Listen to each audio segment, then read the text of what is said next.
107 రోజుల నెత్తుట్టి విధ్వంసం ఆగిపోయిందా లేక కాసేపు ఊపిరి పీల్చుకుంటోందా?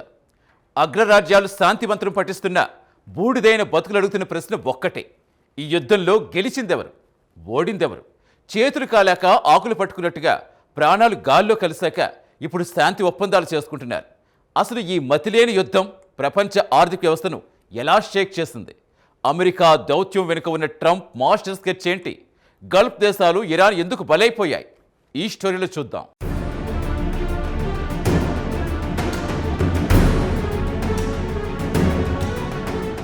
వంద రోజులకు పైగా పశ్చిమాసియాను బెంబేలెత్తించిన మహాసంగ్రామం ఎట్టకేలకు ముగిసింది. యుద్ధం ఆగింది సరే కాని ఇందులో అసలు గెలిచిందెవరు, ఓడిందెవరు అన్నది ఇప్పుడు పెద్ద చర్చనీయాంశం. పైకి చూస్తే అగ్రరాజ్యాలు పైచేయి సాధించినట్లు కనిపిస్తున్నా వాస్తవానికి ఇందులో విజేతలు ఎవరూ లేరు. ఎటు చూసినా శిథిలమైన నగరాలు, ఆశలు కోల్పోయిన బతుకులే దర్శనమిస్తున్నాయి. ప్రాణనష్టం పరంగా చూస్తే ఈ యుద్ధంలో రెండు వర్గాలు దారుణంగా ఓడిపోయాయని నిపుణులు విశ్లేషిస్తున్నారు. ఏళ్ల తరబడి నిర్మించుకున్న సామ్రాజ్యాలు క్షణాల్లో కుప్పకూలడం చూస్తాయి. యుద్ధం అనేది కేవలం విధ్వంసానికి మాత్రమే సంకేతాలిస్తుందని మనకు స్పష్టంగా అర్థమవుతోంది.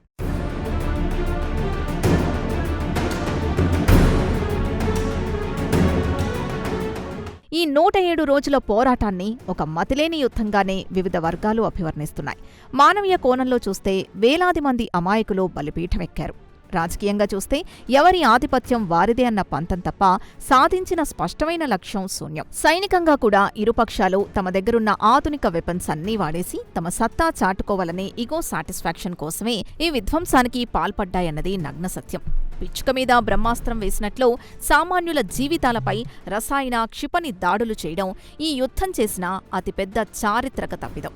మనుషుల ప్రాణాల కన్నా ఆధిపత్యమే ముఖ్యమనుకునే ఈ తీరు తీవ్ర విమర్శల పాలవుతోంది.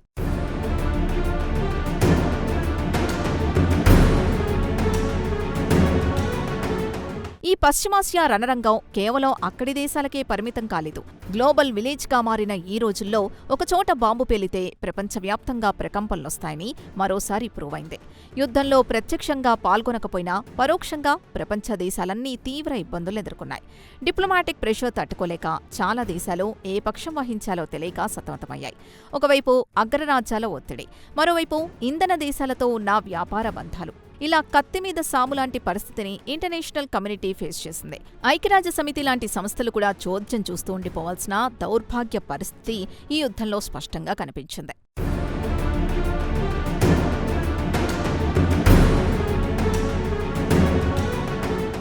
గ్లోబల్ ఎకానమీకి ఈ యుద్ధం ఇచ్చిన షాక్ అంతా ఇంతా కాదు. ఇంటర్నేషనల్ సప్లై చైన్ పూర్తిగా దెబ్బతింది. కీలకమైన సముద్ర రవాణా మార్గాల్లో భద్రత కరువవడంతో కార్గో షిప్లు దారిమళ్లాయి. దీనివల్ల ట్రాన్స్పోర్ట్ కాస్ట్ అమాంతం పెరిగిపోయింది. అన్నిటికంటే ముఖ్యంగా క్రూడాయిల్ ధరలు ఆకాశాన్ని తాకాయి. పెట్రోల్, డీజిల్ రేట్లు పెరగడంతో ఆటోమేటిక్గా నిత్యావసర వస్తువుల ధరలు కూడా డబుల్ అయ్యాయి. దీనివల్ల డెవలపింగ్ కంట్రీస్ ఆర్థికంగా చాలా ఇబ్బందులు ఎదుర్కొన్నాయి. ఇన్ఫ్లేషన్ రేట్లు పెరిగిపోయి సామాన్యుడి జేబుకు చిల్లుపడింది. యుద్ధం ఎక్కడో జరిగినా దాని ఎకనామిక్ ఇంపాక్ట్ మాత్రం ప్రపంచంలోని ప్రతి ఇంటి వంటగది వరకు చేరిందన్నది కాదనలేని వాస్తవం.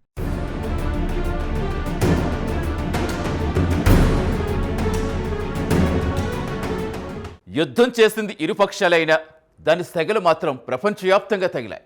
క్రూడాయిల్ మంటల నుంచి సామాన్యుడి జేబుకు చిల్లు పడే వరకు ఎకానమీ మొత్తం కుదేలైపోయింది. అయితే ఇక్కడే ఒక కీలకమైన ట్విస్ట్ ఉంది.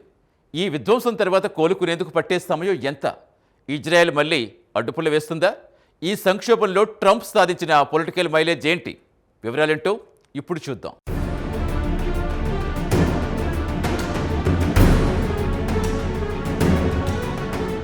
యుద్ధమైతే అఫీషియల్గా ముగిసింది కానీ ఆ గాయాలు మానడానికి ఎంతకాలం పడుతుందన్నదే అసలు ప్రశ్న. బాంబుల మోతకు నేలమట్టమైన మౌలిక సదుపాయాలు, బిల్డింగ్స్ మళ్లీ కట్టుకోవడానికి దశాబ్దాల కాలం పడుతుందని నిపుణులు విశ్లేషిస్తున్నారు. జనజీవనం సామాన్య స్థితికి రావాలంటే ముందుగా వాళ్లలో ఉన్న ఆ సైకలాజికల్ ట్రామా పోవాలి. ఎప్పుడు ఏ క్షిపణి వచ్చి పడుతుందో అన్న భయం నుంచి ప్రజలు బయటపడ్డానికి కనీసం 5 నుంచి 10 ఏళ్లైనా పడుతుంది. రోడ్లు, ఆస్పత్రులు, స్కూల్స్ అన్నీ మళ్లీ మొదటి నుంచి నిర్మించుకోవాలి. దీనికి కోట్లాది డాలర్ల ఫండ్స్ అవసరం. ఇదంతా చూస్తుంటే ఈ ప్రాంతం మళ్లీ నార్మల్ అవ్వడానికి కనీసం 20 ఏళ్ల సమయం ఈజీగా పడుతుందని స్పష్టంగా అర్థమవుతోంది.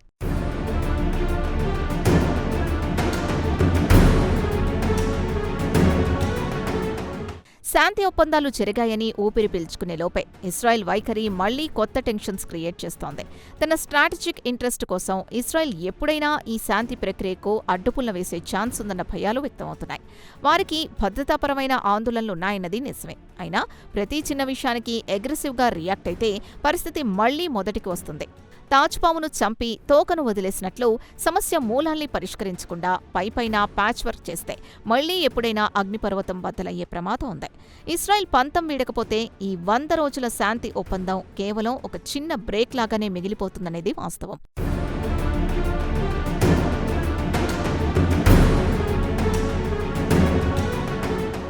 ఈ మొత్తం క్రైసిస్లో అమెరికా అధ్యక్షుడు డొనాల్డ్ ట్రంప్ అనుసరించిన వ్యూహం పెద్ద చర్చనీయాంశంగా మారింది. ఆయన ఈ యుద్ధాన్ని తన పొలిటికల్ మైలేజ్ కోసం వాడుకున్న తీరు చాలా స్మార్ట్గా ఉందనే చెప్పాలి. ఒకవైపు మిలిటరీ సపోర్ట్ ఇస్తూనే మరోవైపు పీస్ మేకర్గా క్రెడిట్ కొట్టేయడంలో ట్రంప్ సక్సెస్ అయ్యారు. రాబోయే ఎన్నికల్లో తన ఓటు బ్యాంకును బదిలపరుచుకోవడానికి ఈ దౌత్యపరమైన విజయాల్ని ఆయన క్యాష్ చేసుకుంటున్నారు. ఇస్రాయెల్కి అండగా నిలబడడం ద్వారా డొమెస్టిక్ పాలిటిక్స్లో స్ట్రాంగ్ లీడర్గా తన ఇమేజ్ని ప్రొజెక్ట్ చేసుకుంటున్నారు. మొత్తమీద ప్రాణాలు ఇతరుల నుంచైనా పొలిటికల్ గెయిన్స్ మాత్రం ట్రంప్ ఖాతాలో పడ్డాయన్నది స్పష్టంగా తెలుస్తోంది.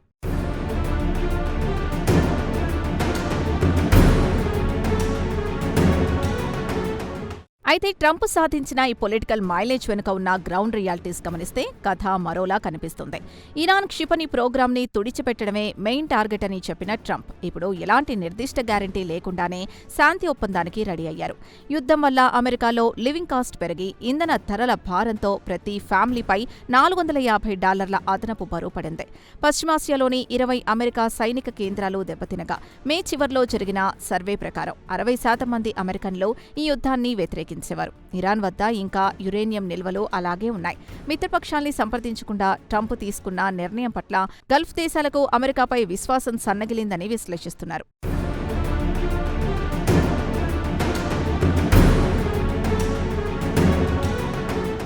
ప్రపంచాన్నే భయపెట్టిన ఈ యుద్ధం వెనుక దౌత్యపర లాభాలు అమెరికా ఖాతాలోకి ఎలా వెళ్లాయో చూస్తాం. కానీ ఎకనామిక్ పవర్ హౌజులుగా ఉన్న గల్ఫ్ దేశాలు ఎలా పతనమైపోయాయి? ఈ దెబ్బతో ఇరాన్ కోలుకులేని స్థితికి ఎందుకు పడిపోయింది? అసలు ఈ నెత్తురోడిన సుదీర్ఘ పోరాటం ప్రపంచానికి నేర్పిన గుణపాఠం ఏంటి? ఈ కథనంలో చూద్దాం.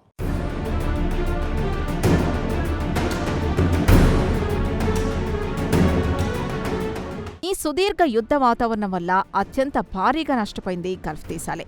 అప్పటిదాకా ఎకనామిక్ గ్రోత్లో దూసుకుపోతున్న ఈ ప్రాంతం ఒక్కసారిగా బ్రేకులు పడినట్టు ఆగిపోయింది. ముఖ్యంగా టూరిజం సెక్టార్ కుదేలైంది.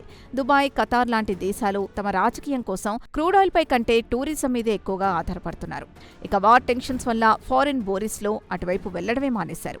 దీనికి తోడు రీజనల్ సెక్యూరిటీస్పై నమ్మకం సన్నగిలడంతో ఇంటర్నేషనల్ ఇన్వెస్ట్మెంట్స్ వెనక్కు మళ్లాయి. ఏళ్ల తరబడి కష్టపడి తెచ్చుకున్న సేఫ్ అండ్ లగ్జరీ డెసిషన్ అనే బ్రాండ్ ఇమేజ్కు ఈ యుద్ధం ద్వారా గల్ఫ్ దేశాలు చాలా దారుణంగా కోల్పోయాయని పచ్చినిజం.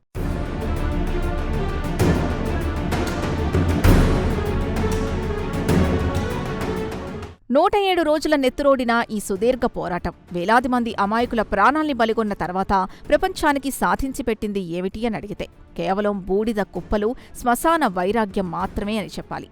ఇది ఎవరికీ విజయం కాదు, మానవత్వం సాధించిన ఘోర పరాజయం. ఆ బార్డర్స్ లోపల బతికే మనుషుల ప్రాణాలు గాల్లో కలిసిపోయాయి. టెక్నాలజీ ఎంతున్నా విధ్వంసాలు ఆపలేని వ్యవస్థలు మనకున్నాయని ఈ యుద్ధం కళ్ళకు కట్టింది. శాంతి అనేది తుపాకీ గొట్ట నుంచి రాదు, చర్చల టేబుల్ మీదే పుడుతుందనే పాఠాన్ని ప్రపంచ దేశాలకు ఈ 100 రోజుల పోరాటం అత్యంత కఠినమైన రీతిలో నేర్పించిందన్నది ఒక బలమైన సెంటిమెంట్.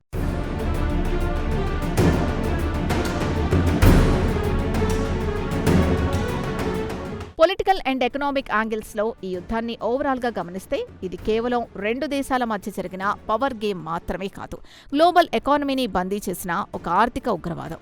రాజకీయ నాయకుల అహంకారాలకు, సామాన్యుడి ఆర్థిక స్వేచ్ఛకు మధ్య జరిగిన ఈ పోరాటంలో నష్టపోయింది మాత్రం సామాన్య జనాభానే. ఇంధన ధరల పెంపు నుంచి ఇన్ఫ్లేషన్ వరకు ప్రతి ఎకనామిక్ క్రైసిస్ వెనుక రాజకీయ స్వార్థం దాగుందన్నది మనకు స్పష్టంగా సంకేతాలిస్తోంది. ఒకవైపు ఆయుధాల వ్యాపారులు లాభాలు గడిస్తుంటే మరోవైపు గ్లోబల్ మార్కెట్లు పతనమయ్యాయి.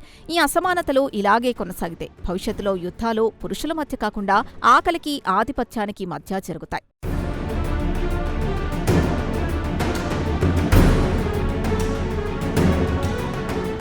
చివరగా ఒకటే, యుద్ధం ఎప్పుడు జరిగినా ఏ సమస్యకు శాశ్వత పరిష్కారం చూపించలేదు. నెత్తుటి మరకలతో రాసిన చరిత్ర ఎవరికీ గర్వకారణం కాదు.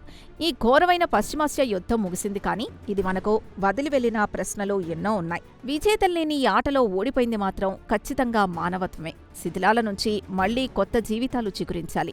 పగలు, ప్రతీకారాలు పక్కకు పెట్టి ప్రగతి వైపు అడుగులు వెయ్యాలి. పవర్ పాలిటిక్స్ కన్నా పీస్ఫుల్ లైఫ్ చాలా ముఖ్యమని ప్రపంచ నాయకులు రిలీజ్ అయినప్పుడే ఇలాంటి యుద్ధాలకు ఎండకాట పడుతుంది.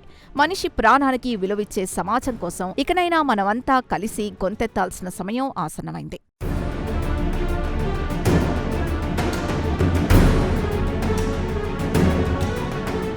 చూస్తారుగా, ఆధిపత్య పోరులో ఎవ్వరూ విజేతలు కాదు.